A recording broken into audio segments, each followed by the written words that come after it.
Praise the lord అందరికీ. అందరు బాగున్నారా? మరి ఈ సమయంలో దేవుడు మనందరినీ ఈ విధంగా వీడియో ద్వారా కలుసుకోవడానికి ఇచ్చిన ఆధిక్యతను బట్టి ఎంతగానో కృతజ్ఞతాస్తుతులు చెల్లించుకుంటూ ఉన్నాను. దేవుడు కూడా మరి సహాయం చేస్తూ ఇటు రీతిగా మరి నా యొక్క డిజైర్ మరి అనేక మందిని దేవుని వైపు తిప్పాలి అనే ఒక ఆశను ఈ విధంగా తీరుస్తూ వస్తున్న దాన్ని బట్టి కూడా దేవునికి ఎంతగానో కృతజ్ఞతాస్తుతులు చెల్లించుకుంటున్నాను. మరి సమయంలో మనం చూసుకోబోతున్న వాక్య భాగము కీర్తనలు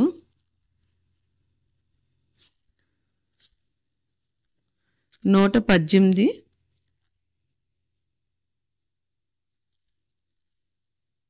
5వ వచనం. కీర్తనలు 118 అధ్యాయము 5వ వచనము. ఇరుకునందుండి నేను యెహోవాకు మొరపెట్టి తిని విశాల స్థలమందు యెహోవా నాకు ఉత్తరం ఇచ్చెను. ఇక్కడ మనము రెండు విధాలుగా చూస్తున్నాం. ఏంటంటే ఇరుకు ఒకటంట, విశాలం ఒకటంట.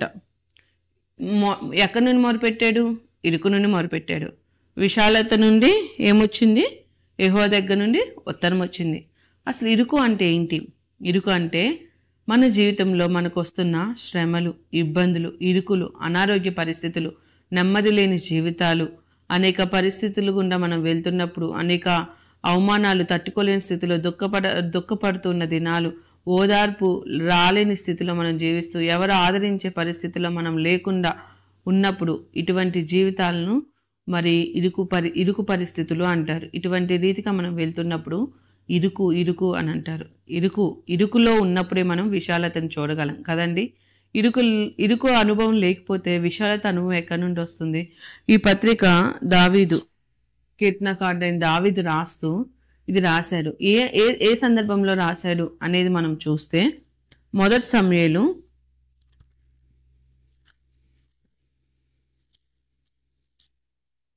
30వ అధ్యాయము. మొదటి సమూయేలు 30వ అధ్యాయము. ఇక్కడ మనం చూస్తే ఈ యొక్క అధ్యాయం మొత్తంలో మనకు ఒక సందర్భం ఎదురవుతూ ఉంటుంది. ఏంటంటే దావీదు తరంబడుతున్నాడు.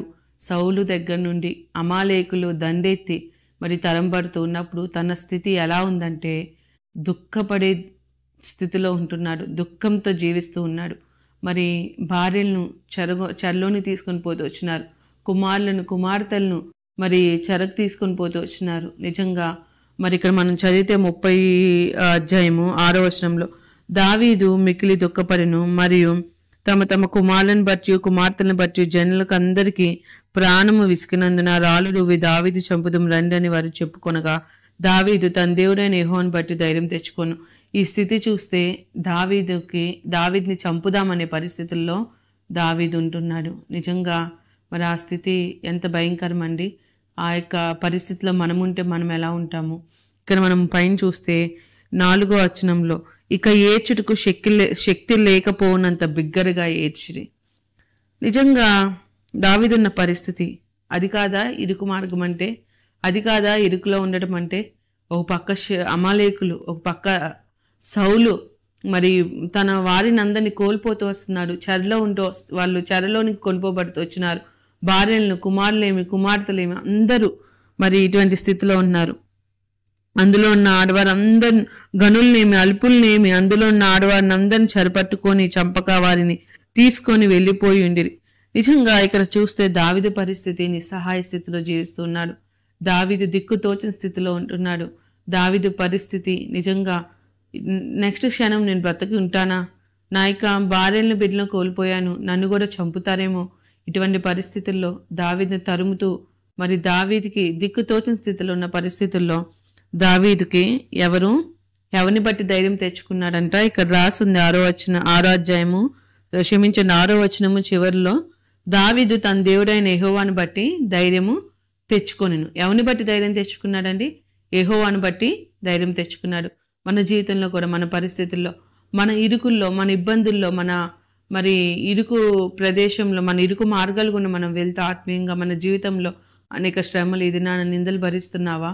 అవమానాలు భరిస్తున్నావా? శత్రువులు నిన్ను వెంటాడుతున్నారా? మరి మరణకరమైన రోగం నిన్ను వెంటాడుతుందా?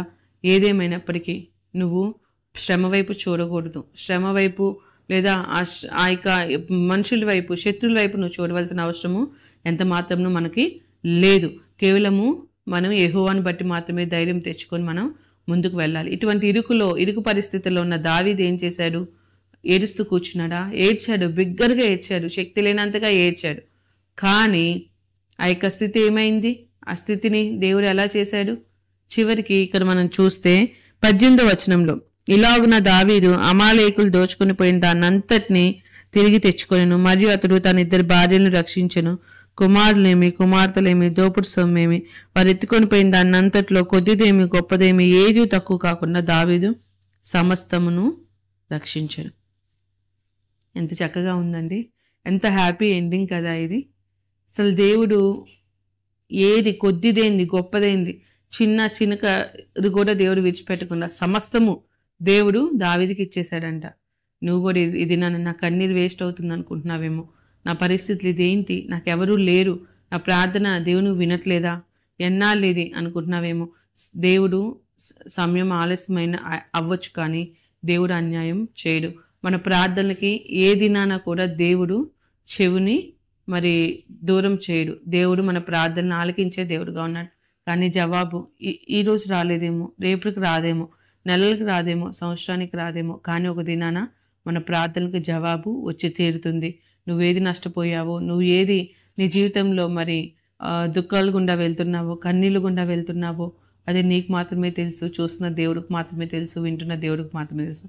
కాబట్టి ప్రియ సహోదరుడు సహోదరి, ఏ పరిస్థితులు అయినప్పటికీ, ఏ స్థితి అయినప్పటికీ మనం రక్షించే దేవుడిని బట్టి మనం ధైర్యం తెచ్చుకొని ప్రార్థనాపూర్వకంగా మనం ముందుకు వెళ్ళేవారిగా ఉండాలి.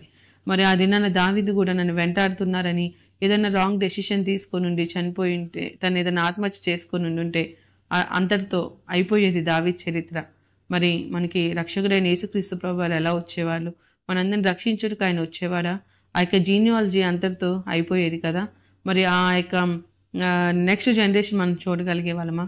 కానీ ఆ దినాన దావీదు ధైర్యం తెచ్చుకొని యెహోవాను బట్టి ఆయన ధైర్యం తెచ్చుకొని జీవించగలిగాడు. కాబట్టి తాను పొందుకున్నది అంతయు తను తిరిగి సమకూర్చుకోగలిగాడు.